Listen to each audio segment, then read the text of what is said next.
agudo que es obstructivo. ¿Ya? El otro tipo de abdomen agudo que hemos hablado, ¿cuál es? Hemorrágico. El otro, perforativo. El otro, vascular. Todos tienen un común denominador. Y dijimos que vamos a hacer una clase rápida porque se la estoy dando ya como 5 veces esta clase, como 5 veces. Y yo considero que si aprendieran ustedes este tema, siéntanse satisfechos con viabilidad experiencia, que es lo que van a ver todos los días. Pero no quiere ayer, patología de hernia y pareja abdominal. Por ejemplo, esto, en mis 25 años de haber visto una vez, ¿vale la pena aprenderlo? No creo.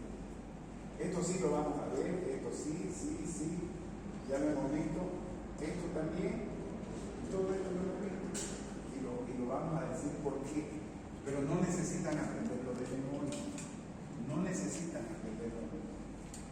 Cuando hemos definido qué es el abdomen agudo y que se venga aquí adelante, a ver cómo es. ¿Quién se recuerda qué es abdomen agudo? Conjunto de síntomas. Es un conjunto de síntomas y signos abdominales, ¿no es cierto? Sí. ¿Ya? ¿Y qué característica tiene? ¿Qué característica tiene este abdomen agudo?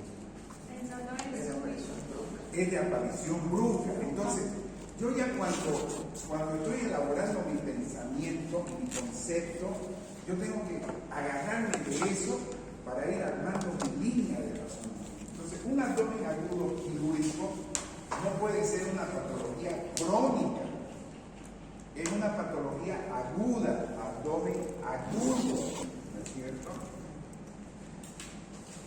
Es de aparición brusca, de inicio súbito. ¿Qué otra característica? Quiere decir que Ivette está sanita hoy y mañana puede tener cualquier cosa de él. Entonces, da el paciente o el persona que aparentemente están sanas. Una apendicitis, ¿en quién va a dar? ¿El crónico? No. Una perforación intestinal, ¿en quién va a dar? O sea, una hemorragia por un embarazo ectópico, ¿en quién va a dar? Personas que aparentemente están sanas. Su inicio es súbito y ese es el concepto que ustedes no pueden olvidar el resto de su vida. Cuando uno, da mucha lástima trabajar con un interno y uno le pregunta, abdomen agudo, ¿ya? Defíname qué es abdomen agudo. Y dicen, ni idea, ¿ya? Entonces, este es uno de los temas, así como el Padre Nuestro para el médico, como el Padre Nuestro lo tienen que saber, ¿ya? Y el abdomen agudo es una patología que tiene que ver mucho con la fisiología y con la anatomía y fisiopatología. Es como dicen, la selección boliviana no es una escuela de fútbol, se selecciona a los mejores. Entonces, si estamos nosotros volviendo a estudiar, no es correcto, pero ya yo es así, la quinta vez que le doy abdomen agudo, que tiene que ver con conocimientos de anatomía, fisiología y fisiopatología. Si no lo aprendieron en su año, nada cuesta agarrar y volverlo a repasar. ¿Quieren ser médicos exitosos? Vuélvanlo a repasar, Un tema que no debería decirle yo, digamos, de los compartimientos abdominales, eso no se lleva en cirugía, eso se lleva en anatomía. Compartimiento supramesocólico, infra, recto vesical, dugla, parietocólico, intermesentericocólico derecho, espacio hemónico, fosa esplénica, o subhepático, o suprahepático. Son espacios que hay en la cavidad y eso ¿dónde lo han aprendido? En anatomía. Y si no lo saben, vuélvanlo a aprender, o vuélvanlo a repasar, o estudien. Y lo que nos corresponde a nosotros en el abdomen agudo, es decir, que este abdomen agudo quirúrgico es una patología que da en el abdomen, de inicio súbito. progresivo, ¿no es cierto? Progresivo, y que es de resolución quirúrgica. ¿Qué quiere decir? Que una vez uno pone marcha, no tiene reto, o el paciente se salva o se muere. Pero toda esta característica del abdomen agudo tiene un conjunto o tiene elementos cardinales que ustedes tienen que empezar a clasificar, ¿no es cierto? ¿Cómo se llama usted?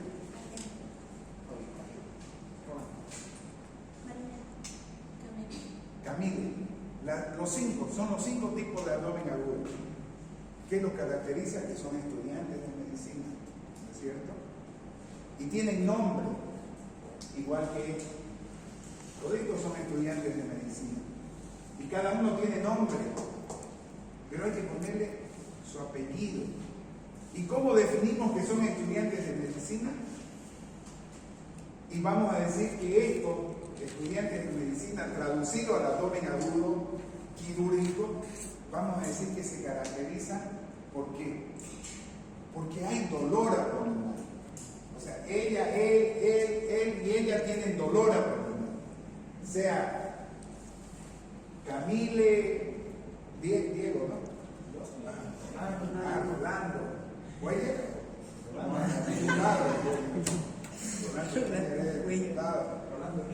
Rolando Rivas, el taxista, hay una novela, ¿verdad? ¿Sí? Por eso te pusieron Rolando. Entonces, cada uno se caracteriza por tener dolor abdominal. Entonces, cuando le digo definan abdomen agudo, o sea, es tan facilito de decir todo lo que le he dicho, caracterizado por dolor abdominal, de inicio súbito, progresivo, ¿no es cierto? Todo eso. ¿Qué otra característica más tiene el abdomen agudo? Reacción peritoneal. Todavía me ha pegado, ya no sé en qué cuarto le he dicho, este es el peritoneo. ¿Qué peritoneo? Parietal. Y viene, y usted va a hacer el apéndice, usted va a hacer el intestino, y le he dicho, y se recubre así, y se recubre, y cuando choca el peritoneo parietal con el visceral y uno lo suelta, provoca mayor dolor, de acuerdo al órgano inflamado. Todo por un mecanismo anatómico de base biológica, inervado por el autónomo, ¿no es cierto?, que tiene su fundamento fisiopatológico del dolor. Eso lo ha llevado en fisiopatología. Pero esa es la reacción peritoneal. ¿O no le expliqué? ¿O me confundí de universidad? Le expliqué, ¿no es cierto? Eso es reacción peritoneal. Y le he explicado cuál es el otro componente. Pero para que haya distensión abdominal, ¿qué tiene que haber?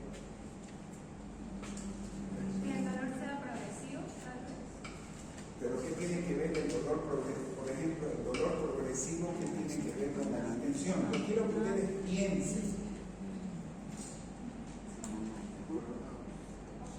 O sea, se pierden en el camino. Si me dicen distensión abdominal, ¿qué es la distensión abdominal? ¿Qué es la distensión abdominal? Aumento de la presión. Y todavía, ¿saben qué? Le he dicho, ¿quiénes son mamá? ¿Se acuerdan que le dije? ¿Quiénes son mamá? ¿Sí? ¿Se acuerdan que le dije? Sí.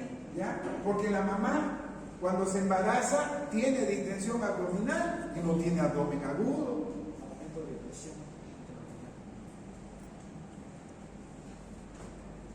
Los chilenos, ¿cachai o no cachai? No les están entendiendo. Entonces, ¿qué es la distensión abdominal? Aumenta la presión, ¿No es cierto? Nosotros los gorditos, ahí. O sea, tenemos distensión abdominal, ni estamos embarazados ni estamos con abdomen agudo. Es por el panículo adiposo. Entonces, ¿qué será distensión abdominal? Por un aumento de volumen. ¿No es cierto? Y ese aumento del volumen, ¿por qué se puede deber? En el abdomen agudo. Presión, y si fuera presión, ¿Qué sería lo que está entendiendo cuando dice presión? ¿Por qué? Presión quiere decir, si hay un aumento de la presión aquí, puede ser que aquí hayan 5.000 alumnos y estemos presionando. O puede ser que alguien le echó aire y esté aumentando la presión. ¿Me dejo entender? Sí. ¿Ya? Entonces, ¿por qué puede ser nivel? ¿Ah? ¿Por qué puede ser en ese aumento de volumen? Ya le dije, la embarazada, nosotros los gorditos, es por la grasa. ¿Sí? Y en el abdomen, ¿por qué se da? Porque hay una procesión. ¿Ah? Porque hay una imitación. Y así que se Porque puede ser que el aire se acumule. Simulación O del puede aire. ser que haya líquido dentro de la cavidad. ¿Ah? Claro, si es obstructivo, y ahorita vamos a llegar, pero yo le estoy enseñando como con maicito para que ustedes entiendan, ¿ya? Como si fuera de kinder, ¿no es cierto? O sea, puede ser aire o puede ser líquido. Y cuando hay aire, ¿no es cierto? El intestino delgado, ¿ya? El intestino delgado, ¿qué funciones cumple? absorción, secreción, Secreción, y movilidad. Entonces, si aquí hay inflamación, si hay obstrucción, si hay hemorragia, si hay perforación o si hay falta de irrigación, ¿qué pasa con ese intestino? pierde la función. Pierde esa función, ¿no es cierto? Y le di una ley todavía. Le dije, toda musculatura, ¿se acuerdan? Lisa. ¿Se acuerdan o no se acuerdan? Me equivoqué o me voy a derecho a pasar clases de día. ¿Ya? Toda musculatura lisa, cuando hay un proceso inflamatorio, se paraliza. Entonces, todo eso lo que usted tiene, lo que usted dice se altera. Se van a acumular las secreciones, se va a alterar la absorción y se va a distender. ¿Entiende? Sí. ¿Sí? Pero no quiero el próximo año volvérselo porque parece que no van a pasar. ¿No es cierto? No quiero volvérselo a explicar. ¿Ya? ¿No es cierto? Entonces, ¿y cuál es lo contrario al músculo liso? ¿Y qué pasa con el estriado? Se contrae, eso se llama abdomen, pero ¿qué se llama ese abdomen en tabla? Eso es una contractura muscular, porque está inflamando una serosa al músculo y puede ser el peritoneo parietal, sobre todo en la peritonitis, y el músculo estriado se contrae. Que hicimos una prueba y dijimos, a ver, ¿qué hago yo si le hago una magia y le dan un puñete? Uno contrae. A eso no se llama contractura, se llama defensa. Y cuando uno le pregunta en el examen cuál es la diferencia de defensa y contractura, que uno es involuntario y el otro es voluntario. El uno responde a una ley, que es la ley de Stoff. Entonces, aquí el otro componente es la parálisis intestinal. Todo lo que le he explicado para llegar, si hayan estudiado anatomofisiología, todo lo que le he explicado, yo le podía resumir y decir, hay parálisis intestinal y ustedes sabían por qué. Pero como parece que no, han llevado el derecho a la derecha. ¿Listo? Sí. Entonces, esa característica tiene la abdomen agudo. ¿Ya? Esa característica lo tiene él y ella. Pero, ¿qué apellida? Rivas. Camilo. Vale. Entonces, cada uno de estos tiene un apellido propio. ¿Sí? Les dije, ¿ves? El inflamatorio, ¿por qué se caracteriza? No me digan otra vez por dolor, reacción peritonera y parálisis, porque ahorita lo bajo de cabeza al primer piso. Porque todos tienen lo mismo. Fiebre. Leucocitosis. Leucocitosis. ¿No es cierto? Entonces, lo está diferenciando a este obstructivo. ¿Por qué? ¿Qué hemos dicho del obstructivo? ¿Cuál es el apellido del obstructivo? Y hemos hablado y le he dicho, ¿saben qué? O sea, así como decirlo, ¿qué come usted? Para que me entiendan, ¿qué come? Comida. ¿Eso es sólido o líquido? Ya, sólido y líquido. ¿Y qué más? Aire. ¿Y qué bota? Sólido, líquido y aire. Entonces, si hay obstrucción, y le he dicho, si el primer anillo está obstruido porque hay un bloqueo, ¿qué va a pasar? O sea, ¿va a salir por abajo? No. Entonces hay ausencia de eliminación de gases, de ese. ¿Y qué va a pasar con la barriga?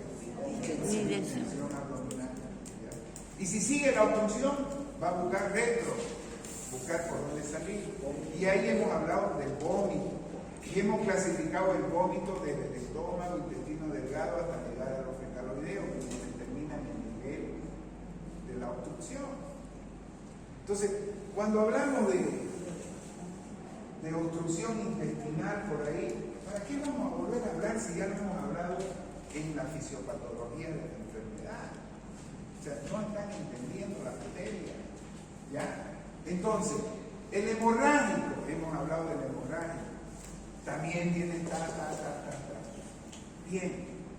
¿Y por qué se caracteriza el hemorrágico? Entonces, ¿cuál es el apellido? Hipotensión.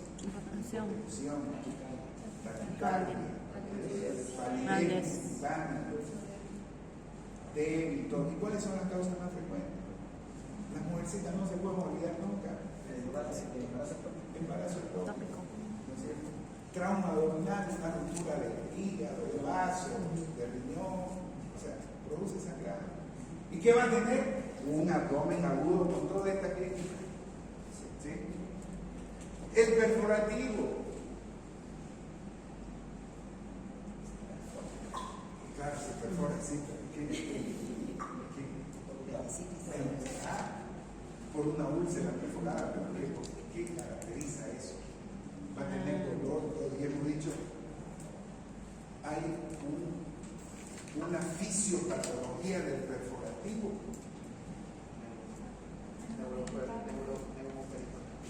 Neuroperitoneo, sale aire, porque el intestino tiene aire y tiene líquido.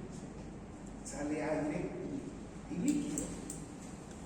Si sale líquido, va a dar una peritonitis química, después bacteriana. Y hemos hablado de peritonitis primaria y secundaria. O sea, ¿para qué vamos a volver a hablar otra vez ¿no es cierto? Y la terciaria que hemos hablado. Entonces, ¿qué es lo que va a caracterizar dolor, reacción peritoneal, parálisis? ¿Y cómo voy a saber que está perforado? Porque el aire del intestino, que está en esa cañería, se sale, como cualquier cañería que han visto. ¿Han visto? ¿No es alguna vez una cañería rota? ¿Sí? Sale agua. Aquí también sale líquido y sale aire y se va a toda la cavidad. Porque no hay aire libre en la cavidad. Solamente en esa cañería que se llama tubo digestivo. ¿Y qué vamos a encontrar? Signo de Cobbs, radiografía. ¿Y aquí qué se llama? Matidez. Joven. Eso no le vamos a servir. ¿Para qué vamos a volver? ¿Ya? Entonces se llama neumoperitoneo. El aire se sube porque uno para eso le pide de pie, porque el aire por su peso se sube arriba y se ve el neumoperitoneo. Aire libre subdiafragmático. Entonces, y el vascular, que corresponde a la trombosis vascomesentérica. Y como le digo, ahí volvería, si fueran estudiantes de anatomía, ¿cómo quién irriga el intestino? La mesentérica superior, que es griega.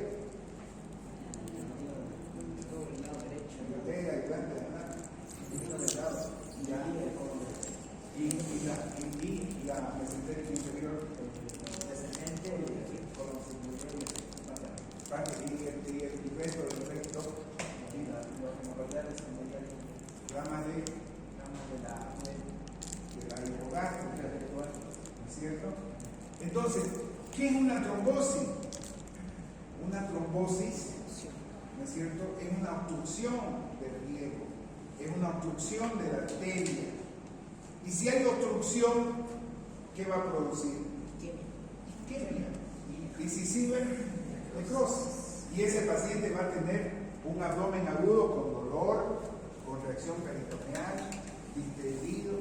Lo único que tengo que darme cuenta es que por qué se produce la trombosis. ¿En quiénes se produce la trombosis? ¿Ah? En pacientes cardíacos, en pacientes ancianitos, todo eso que están con fibrilación, que forman trombo y pum, mandan a la circulación privada y se ocurre. ¿Sí? Y hemos dicho que estos pacientes uno los diagnostica precisamente en el intraoperatorio cuando entra y abre y ve todos los intestinos negros. ¿No es cierto? Esa es una patología exclusivamente del adulto mayor. ¿Ya? Son viejitos que están con problemas cardiológicos, arritmia, ya con dolor abdominal. Y si nosotros le hacemos un tacto, hay deposiciones sanguinolentas. ¿Por qué? ¿Por qué hemorragia? Porque la que sufre es la mucosa, se infarta la mucosa intestinal, que es la que se regenera y no le llega sangre y eso se le carga de sangre. Entonces ya con eso ya yo sé, y esto es una Biblia, es un Padre Nuestro para ustedes que lo tienen que tener en sus manos cuando vayan a cualquier hospital. ¿Ya? Esto es lo que van a ver en la práctica. Entonces, cuando hemos hablado de peritonitis, hemos dicho peritonitis primaria, aquella peritonitis, ¿qué cosa no es? ¿Dónde está el foco infeccioso? En la peritonitis primaria. ¿Dónde está el foco infeccioso?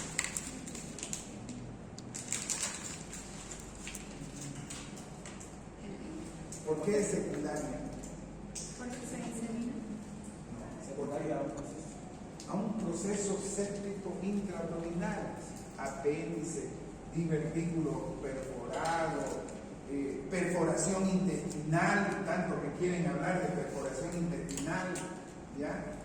¿Qué va a dar la perforación intestinal? Un abdomen agudo perforativo, un abdomen agudo con todas estas características clínicas.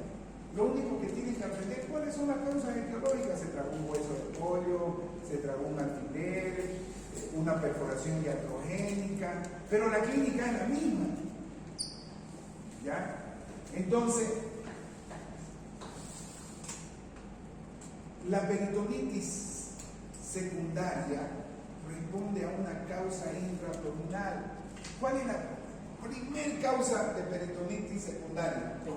La apendicitis, por apendicitis aguda. Por apendicitis aguda.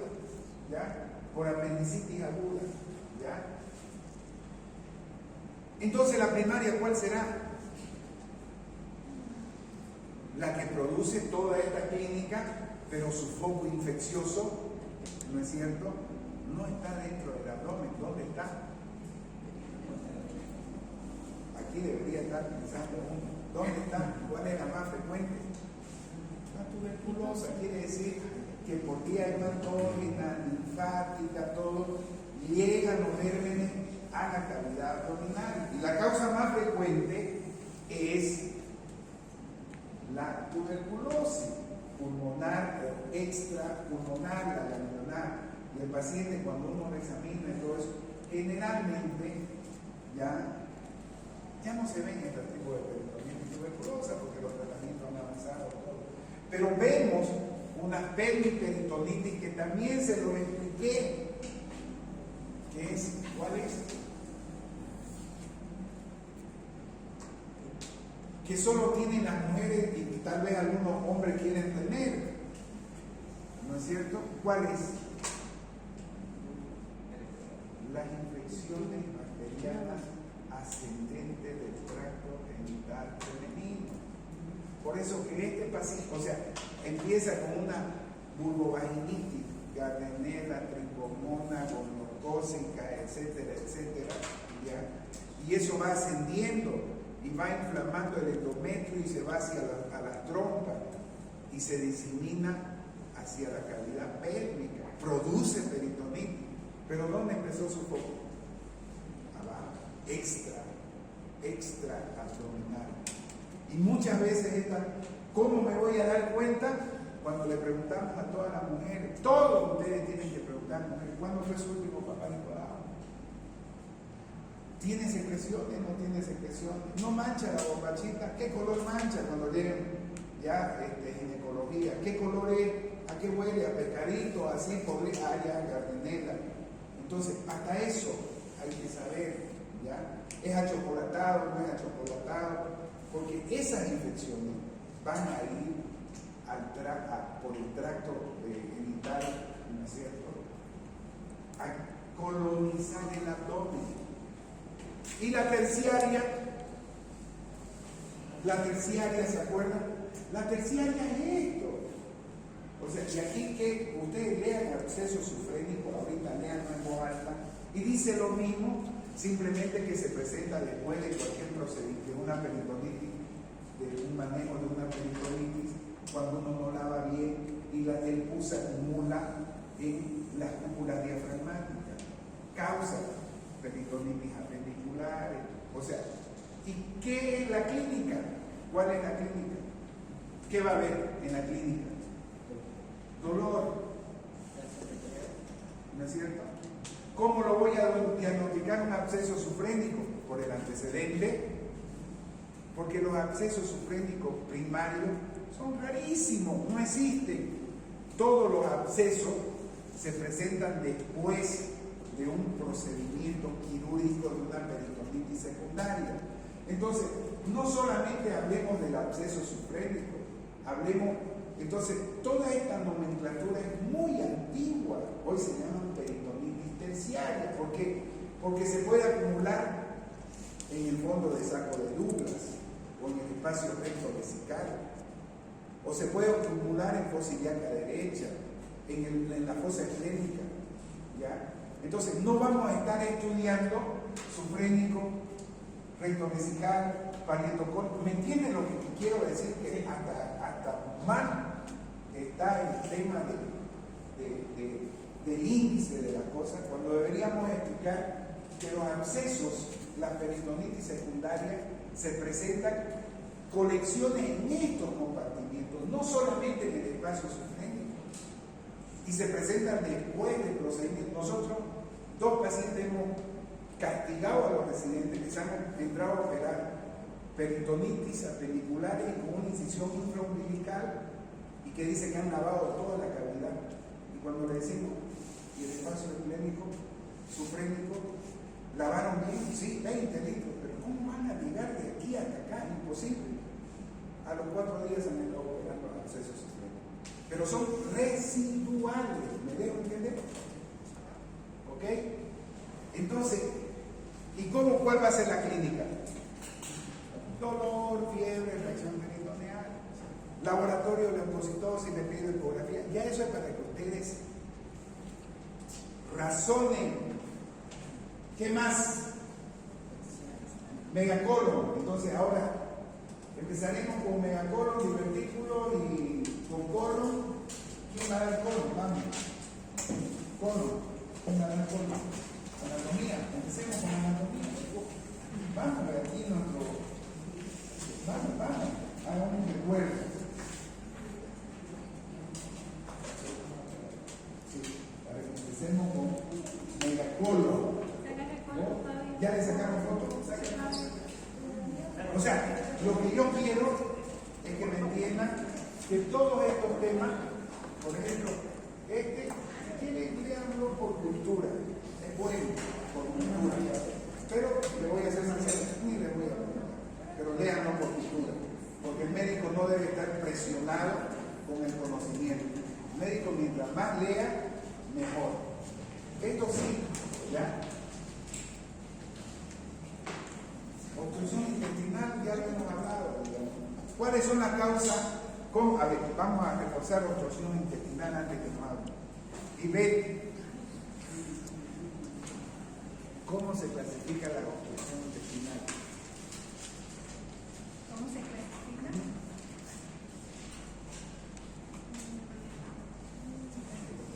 ¿Cómo se clasifica la obstrucción intestinal? Algo ahí. sabe y ustedes no saben. ¿No es cierto? Entonces, normalmente el límite es el ángulo de 3, pero nosotros manejamos, ¿no es cierto? Sí, intestino delgado como obstrucción intestinal alta, ¿ya? Y baja todo lo que es colon. Todo lo que es colon baja. Entonces, ¿cuáles son las causas de obstrucción intestinal más frecuentes?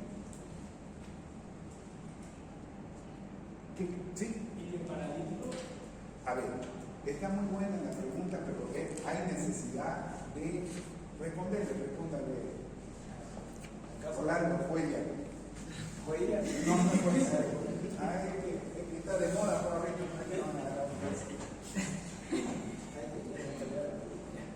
A ver, causa más frecuente de obstrucción intestinal. Ajá. ¿El estreñimiento? ¿Será una obstrucción? No.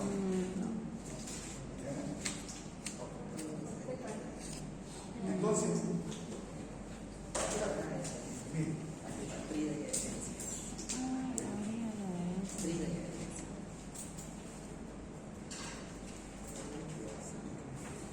El colon. Bueno,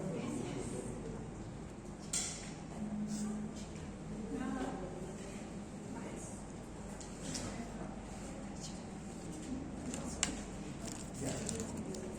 Todo lo rojo es delgado, ¿no es cierto? ¿Y por qué se puede excluir el delgado? Hernias. Está bien. Hernias. Es una de las causas más frecuentes. Hernia inguinal, el intestino se puede entrar al orificio ahí, ¿no es cierto? Y a estrangularla o atascarla. ¿Se acuerdan cuando hemos dicho hernia inguinal atascada o hernia atascada? Es cuando hay alteración del tránsito intestinal. ¿Sí? ¿Y cuál va a ser la sintomatología? Si aquí está cortado el tráfico, y se los he dicho, ¿sabe qué? Si ustedes van a ver en el primer anillo los autos trancados, o sea, nunca han estado en una obstrucción de tránsito, ¿no es cierto? ¿Ya? ¿Qué va a pasar?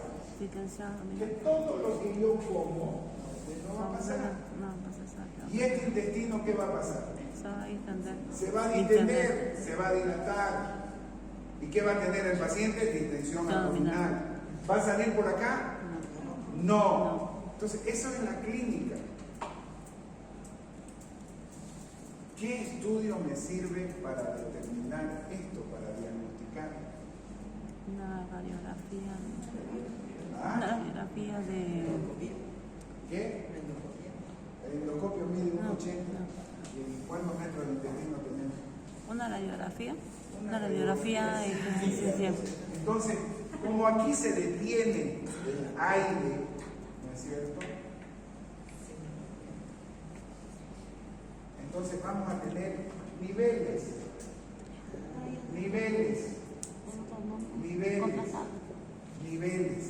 ¿sí? Porque al paciente lo voy a parar y el líquido me va a dar un nivel y por encima aire. Eso se llama niveles hidroaéreos.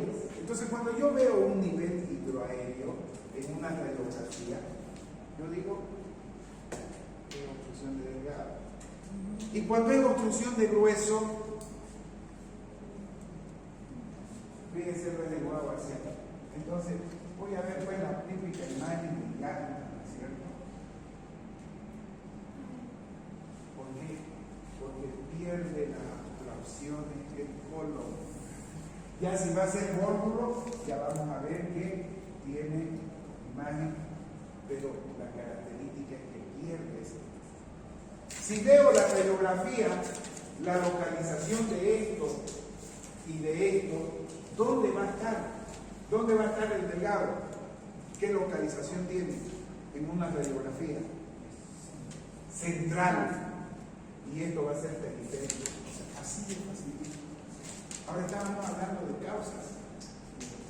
Vieron bridas de adherencia. ¿Qué son las bridas de adherencia? Es un proceso inflamatorio, una reacción personal, genética de cada persona de reaccionar con una inflamación exagerada que hace que desarrollen fibras de colágeno, adherencia entre ellas, y se prendan, en otras palabras, en el intestino. ¿Ok? ¿Sí? Esas son las adherencias. Adherencia. ¿Y por qué se cree que las adherencias se forman? Antes se creía que los guantes al operar a un paciente se derramaba y era un factor, el talco. Después dijeron es un proceso inflamatorio individual, hay que utilizar corticoides para disminuir la inflamación. Hoy lo mismo, no se sabe nada. ¿Por qué algunos hacen más reacciones adherenciales que otros? No se sabe. Se lavaba con N-acetilcisteína el abdomen, que decía que eso disminuía las adherencias, pero se ha visto que es una reacción del propio organismo y que no todos lo reciben. Entonces, esas son las causas más frecuentes. ¿Ya? Tumores de intestino delgado se ven tricobezoares, obstrucciones por parásitos, más en los niños, pero en los adultos son eso. En el colon, que vamos a entrar a megacolon salásico, ¿cuáles son? En el colon, las causas más frecuentes. Camila, ¿cuáles son las causas más frecuentes? Calor. ¿Qué otra cosa? ¿Y la otra causa? Mayores de 60 años. ¿Cuál parálisis? Tumores de colon. Tumores de colon.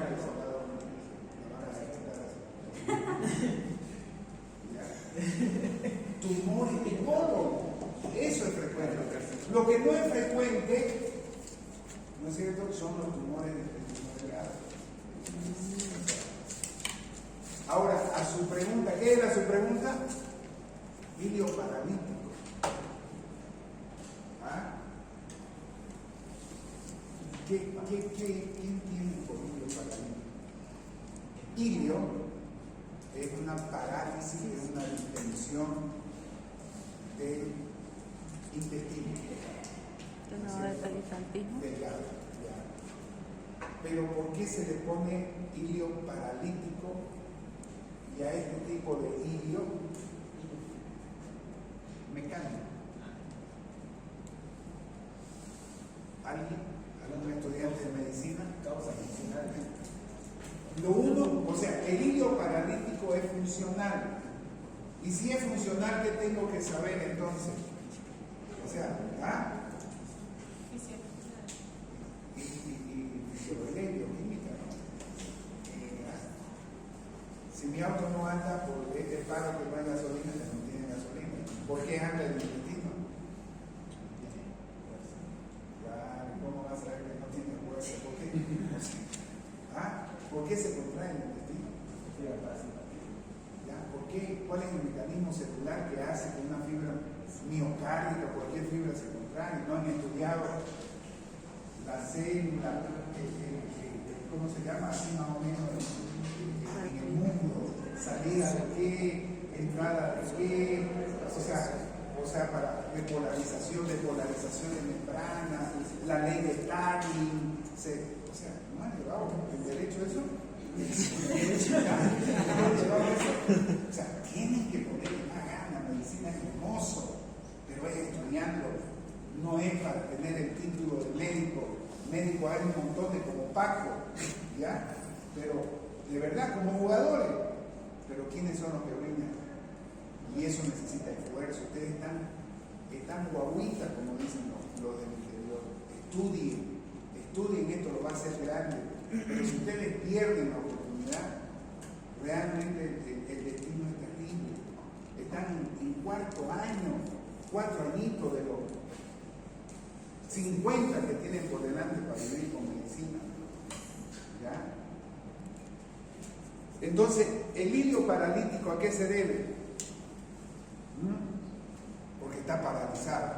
El mecánico, ya sabemos, hay una obstrucción mecánica, hay una adherencia, hay un tumor que... Pero el ilio paralítico, si usted decía es funcional, pero ¿por qué funciona? Por el paso de las señales nerviosas. ¿Y qué elementos se necesitan para eso? Sodio, potasio. Entonces, en los pacientes que están con diarrea, ¿no es cierto? Usted va a ver que hay pacientes que llegan con trastornos hidroelectrolíticos, con diarrea y llegan expedidos. Y usted le saca una radiografía y un despistado de eso dice que está con obstrucción intestinal. Y llega uno de cuarto año de derecho panélo de la Gabriel y dice, no señor, ¿sabe qué? Ese es un ilio paralítico. Pídanle su ionograma y repónganle su potasio y va a ver cómo va a funcionar. Esa es la diferencia, ¿se quedó claro? Sí. Paralítico es funcional. Mecánico tiene una causa definida de obstrucción. Pero ambos se entienden. ¿Ok? Bien. ¿Tenemos tiempo? Ya nos va a hablar de colon para que empecemos en el colon thoracic. Ya hemos dado la mitad de esos temas. Están dando su listo, si quieren los mando a dar en modular. En modular con ellos. Ese es un chiste su examen de Así le mostré el examen de ustedes, le mostré al doctor Flores, al doctor Rico. No creo que le hayan preguntado esto. Nadie, hasta él se abrazó.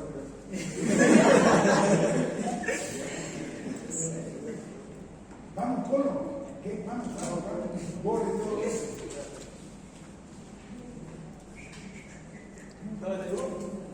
Vamos, rapidito, o por lo menos, digamos, ¿a qué hora pasamos la práctica? Que nadie se ve. Y ahí se tiran igual. ¿A qué hora son las prácticas? En la tarde, doctor. ¿A qué hora? No, es que con él hemos hablado, con Fabio. Con Fabio hemos hablado y es mucho relajo, ¿ya? Probaremos de 10, de lunes a viernes, ¿ya? Y si es que hay algún grupo que quiera pasar lunes, martes, los jueves o qué.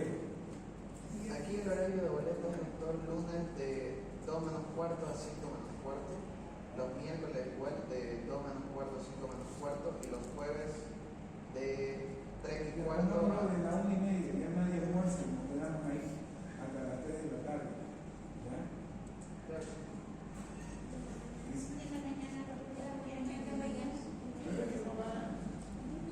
No van, mañana, el otro día eran 10 y aparecieron 3. ¿Ya? Estamos en camino ya para el segundo grupo. ¿Ah? Estamos en camino al segundo grupo y usted ya nos canceló la... Claro, porque no estimula a uno. Es lo mismo que los residentes, le digo. ¿Ya? Ahorita tengo 2 internos en la Gabriel. Están conmigo. La una 0. La otra entró 0. ¿Ya? Pero en una semana empezó a estudiar. Le dije, venga conmigo porque esa es la clase de estudiante que necesito. Y la otra está ahí. ¿Ya?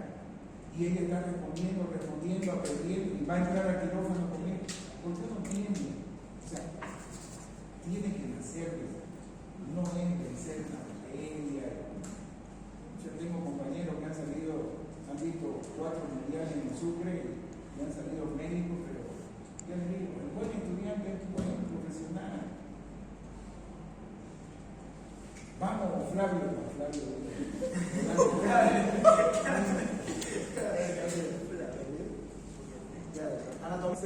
Anatomía del colon, rápidamente vamos a ver, hacer un repaso rapidito. El colon está formado por 5%.